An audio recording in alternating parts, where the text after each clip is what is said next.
Oh, that's the cutest thing I've ever seen. It's a brain with legs. That's cute to you. Yeah, no crap. What the heck is wrong with you? A great variety of things, I'm sure. I just want to pick it up and pet it. Barbarian, make an intelligence saving throw. Do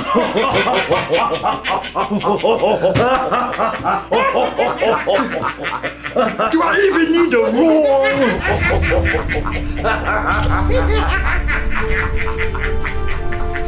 Welcome to the DM Lair. I'm Luke Hart, and I've been a Dungeon Master since high school. On this channel, I give practical Dungeon Master advice that you can implement at your game table. Today in the Lair, I'm going to tell you all the time my Manus Invictus group faced an Intellect Devourer at level 1, what happened, and how we dealt with it at the game table. And I won't lie, there might be some ranting in this video too. I mean, what's the deal with all the newer modules having insanely deadly encounters at level 1? But before we jump into all those juicy tidbits, I just want to let you know that I offer several inexpensive D&D adventures over on DriveThruRPG. These are great if you're in a jam and need something to run or just want to help support the channel. I also recently released my backstory template, a quick and easy way for you to create a backstory for your character. Link down below if you're interested. And if you're looking for 100% free D&D adventures you can use, check out my site, thedmlair.com. So, after my Manus Invictus group hit level 20 and rescued the soul of Deiris from the Palace of Tiamat in the Nine Hells, we decided to roll up new characters at level 1 and run Waterdeep Dragon Heist.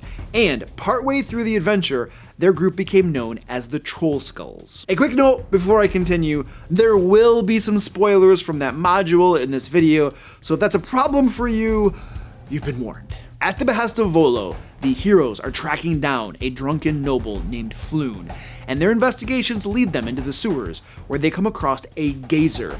These little guys are basically miniature beholders that are absolutely adorable and mostly harmless. So of course my players kill it. Now when I was preparing this adventure and I saw the gazer, I was immediately like, oh cool, the wizard might even be able to turn it into his familiar. How awesome would that be? Which brings me to another point. In the module, it specifically says that it's a hostile gazer. And I was like, that's dumb.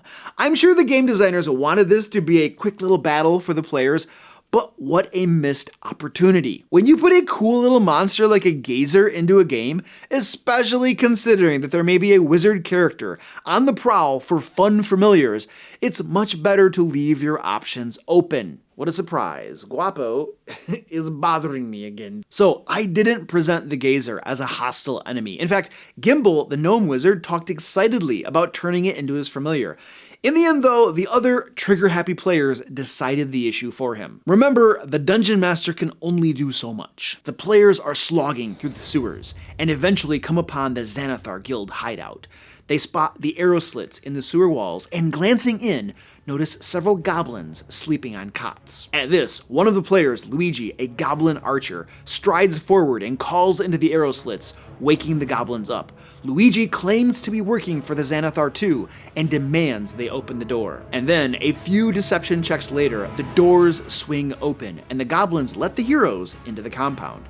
There was a quick discussion among the heroes about whether they should kill the goblins or leave them behind, a discussion that the goblins somehow didn't overhear, but they decide to let them live. This is a rule that I like to enforce at my games. If the players are having a conversation about something, then their characters are having the same conversation in the game. For instance, if the players want to sit at the table and discuss for 15 minutes if they should attack an NPC standing right in front of them, then their characters are having that same conversation for 15 minutes with the NPC standing right there in front of them. And of course, the NPC is probably not gonna like it. In fact, this same group, the Troll Skulls, pissed off an important member of the Zhentarim by having a conversation about whether or not they should kill her right in front of her. And then they had to go on an entire adventure to make up for it.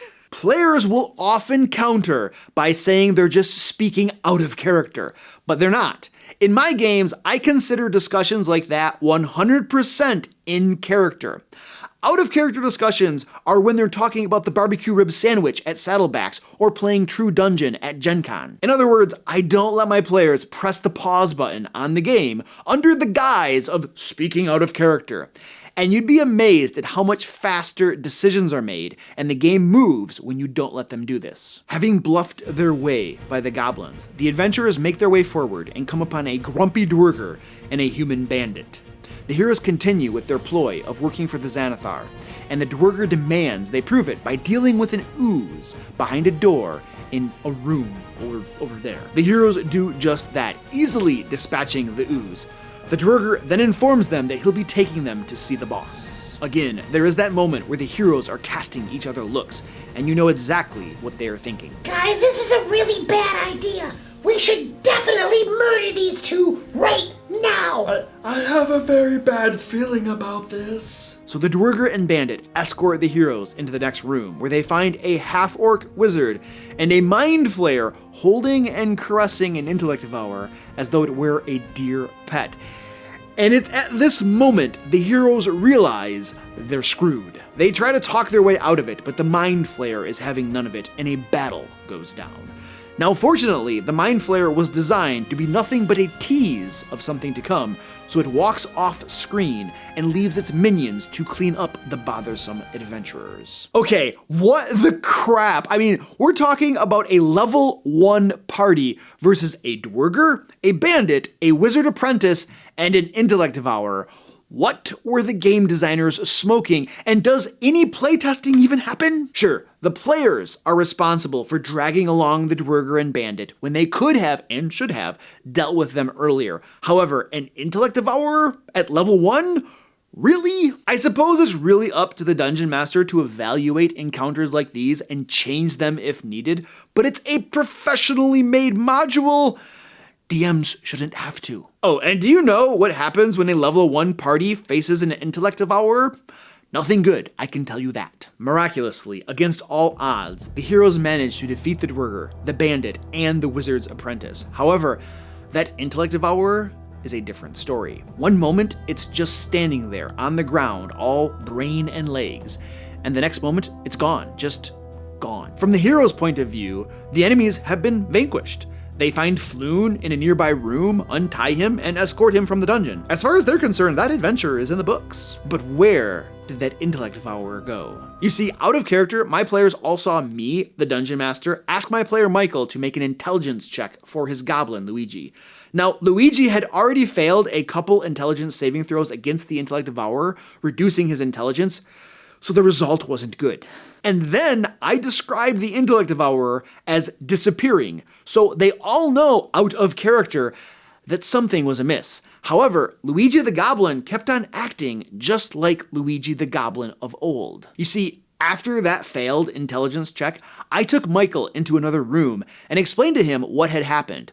Luigi was gone, his brain replaced by the intellect devourer. However, the intellect devourer was on a mission from its mind flayer master to spy on the group. So Michael should continue to roleplay Luigi just the same as he has been, and when the time is ripe, the mind flayer would call on him for action against his companions. Basically, instead of just telling my player his beloved goblin was dead, I invited him to conspire with me, the dungeon master, in a way that not only allowed him to keep playing his goblin, but also be a part of something really cool. Now, I'd like to tell you that there was a grand reveal where Luigi the Goblin backstabbed the party, and all of the players had a grand old time with it. However, due to lack of time on my part, I had to stop DMing for that group. It's unfortunate that sometimes the best parts of stories never get told. Let me know the craziest encounter you've ever given your players at level 1. Next week, I'll be talking about what to do with players who create PCs who don't want to go on adventures. But until then, click right here to listen to the story of a self-detonating bard. And until next time, let's play D&D.